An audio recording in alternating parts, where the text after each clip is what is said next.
নারী দিবস পালন করা হয় কিন্তু পুরুষ দিবস পালন করা হয় না, এটা বৈষম্য। আন্তর্জাতিক পুরুষ দিবস উপলক্ষে পুরুষদের প্রতি সব ধরনের আইনি বৈষম্য বন্ধের দাবি জানিয়েছে এইডস ফর ম্যান ফাউন্ডেশন। বুধবার ঢাকার রিপোর্টার্স ইউনিটির শফিকুল কবির মিলনায়তনে অনুষ্ঠিত মিথ্যা অভিযোগ থেকে শারীরিক আক্রমণ, পুরুষের নিরাপত্তা ও মানবাধিকার সংকট শীর্ষক আলোচনা সভায় সংগঠনটি এই দাবি তোলে। অপরাধীকে হ্যান্ডকাপ পরানো হয়, পুরুষ অপরাধীকে, মহিলা অপরাধীকে হ্যান্ডকাপ পরানো হয় না। কর্মসূচির অংশ হিসেবে সংগঠনটি আলোচনা সভা, সাইকেল র্যালি, পদযাত্রা ও বিভিন্ন সচেতনতামূলক কার্যক্রম আয়োজন করে। এসব আয়োজনে দেশের পুরুষের প্রতি সামাজিক ও আইনি দৃষ্টিভঙ্গি পরিবর্তনের আহ্বান জানানো হয়। একই সঙ্গে পুরুষদের নিরাপত্তা, মানবাধিকার এবং আইনি সুরক্ষা নিশ্চিত করতে বেশ কিছু দাবি উত্থাপন করা হয়। Mr. Noodles, amazing taste.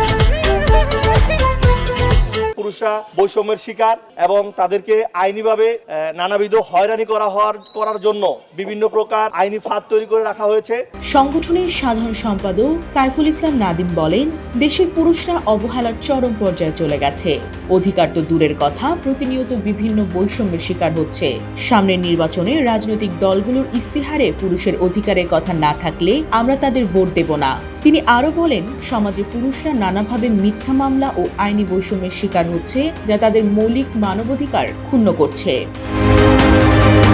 সংগঠনটির মূল দাবি পুরুষের প্রতি সব ধরনের আইনি বৈষম্য বন্ধ করা। তাদের ভাষ্য, পুরুষদের আইনি ও সামাজিক সুরক্ষা নিশ্চিত করতে সারা বছর সভা, সেমিনার ও সচেতনতামূলক কার্যক্রম পরিচালনা করা হলেও কার্যকর পরিবর্তনের জন্য সরকারি ও রাজনৈতিক অঙ্গীকার অত্যাবশ্যক।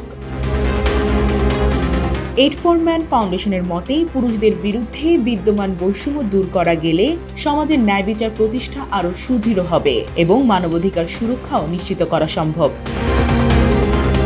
ডেস্ক রিপোর্ট, জয় জয় দিন।